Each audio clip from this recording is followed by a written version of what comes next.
in America. On that note, Jonathan, I'd love to turn to you. Right before we came to the three of you, Jonathan. Well, first of all, I just want to say that I met Charlie a long time ago, about 10 years ago as well. And the one thing I'm not concerned about is Charlie Kirk, if this is a fatal wound, Charlie Kirk knew his Lord and Savior, Jesus Christ. And that puts me at ease about Charlie. I hope that's not the case, but that is an uplifting thing. And for everybody to put them at a little bit of ease.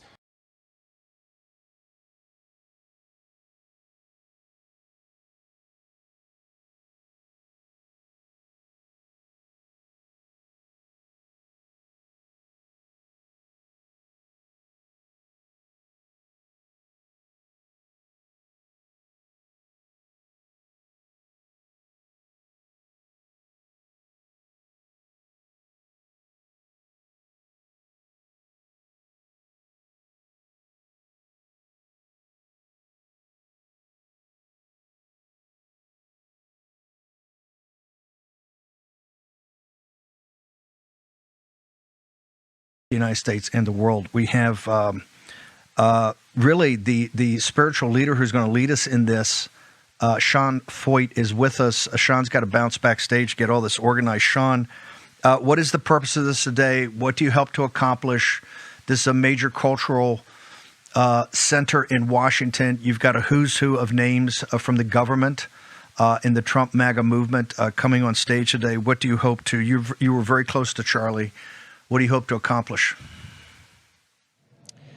You know, it just, what a heartbreaking week, what a devastating week. And, you know, only God can take this and use it for his glory. And that's what we're seeing today.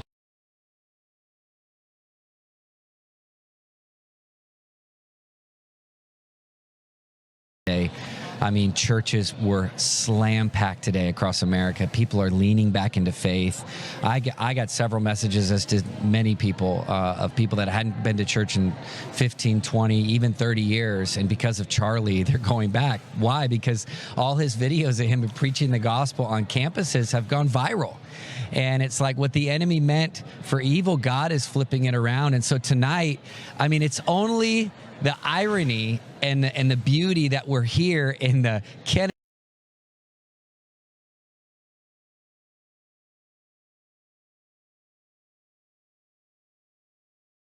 Kennedy Center, which used to be the center of wokeness. And we are here tonight worshiping, praying, sharing testimonies of Charlie, probably going to do an altar call. I mean, who knows? Like, God is going to move, and we're doing it in the Kennedy Center, Steve. I mean, this is a total God setup.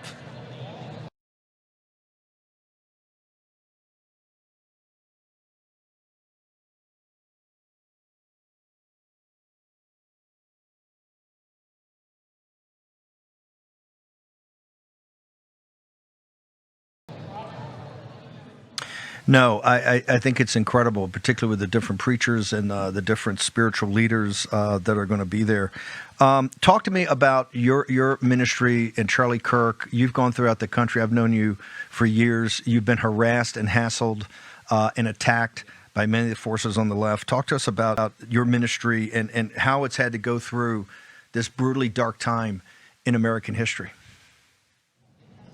Well, I want to just say, I mean, tonight, obviously, we're focusing on the legacy of Charlie. And I mean, there's a lot of my ministry I could talk about and things that God's having us do and the season that we're in. But I just want to honor him because, you know, when in COVID, like when we were pushing back and God was, you know, had this call on us to bring Let Us Worship, to defy the regulations, to push back against the government and the tyrannical overreach and those that were trying to silence us, you know, Charlie was in our corner, and many pastors and leaders across America weren't. And there was a lot of friendly fire that I was taking personally and other leaders of faith, but Charlie was always championing us, like, go harder, Sean, go for it. Like, this is the hour. You know, he was such a guy that cheered on his friends. Like, he was a true encourager. And, you know, I feel like tonight, like, even being here, like thousands of people, Steve, are going to gather here tonight, and millions more will watch what takes place online. And it's like,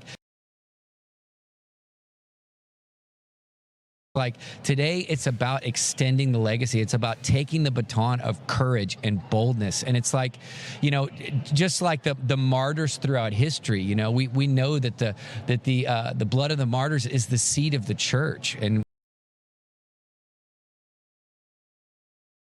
you know, we have that Bible verse that says, unless a seed falls to the ground and dies, it won't bear fruit. Unless a seed falls to the ground and dies, it won't bear fruit. And Charlie's life is a seed, and we are going to see the harvest. We're already seeing the harvest.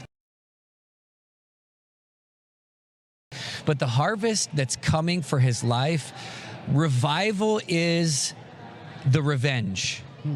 In America, revival is the revenge, and we're going to see a revival. We're going to see an awakening, and just the fact that even tonight, in this once godless place, the Kennedy Center, tonight we're going to be singing hymns, playing cellos and guitars, lifting up our voices in prayer. I mean, it's going to be so special, and tonight we just want to celebrate him. And we want to see his legacy endure in the next generation.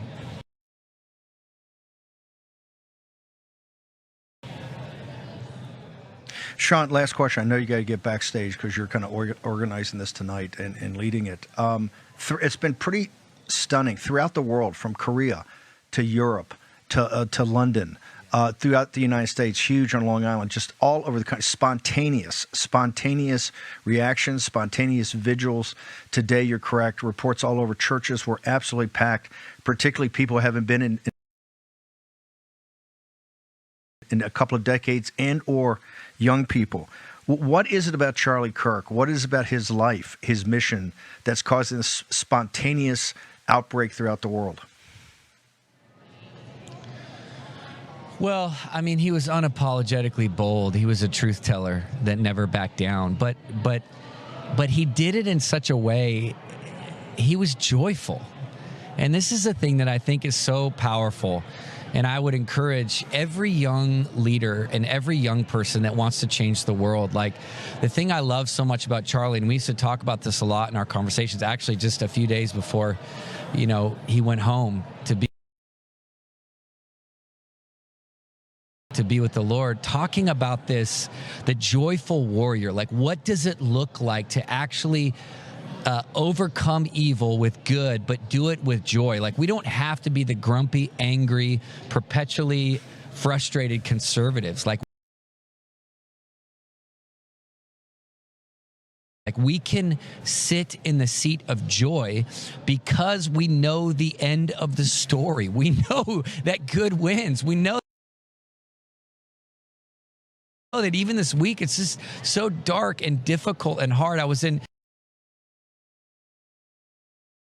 with Charlie's pastor last night, Pastor Rob McCoy, in Los Angeles at the church that we went to a lot together, and just the heaviness and the sobriety. But yet in the midst of that all, like, God, he didn't cause this, but yet he's going to use this. And you know, that's my encouragement tonight. There's something that's infectious that Charlie had about his joy. Going into these campuses where the vitriol and the animosity, I mean, we've experienced that in our meetings. We get it too, like just the rage. But yet in the midst of that, he's smiling at these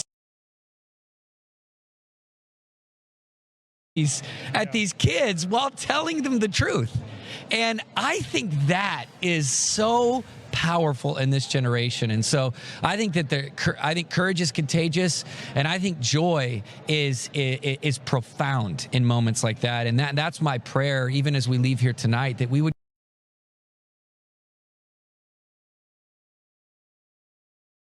carry the joyful warrior that Charlie Kirk was to the world.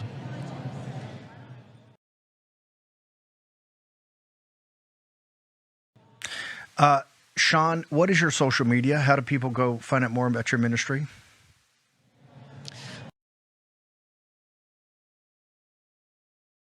They can go to at Sean Feucht. My last name is Feucht. they can go to Let Us Worship, and we're on all social media channels, Facebook, Instagram. You can go to X, follow me, YouTube, all that good stuff. Thank you, Sean. Appreciate you taking time before the event.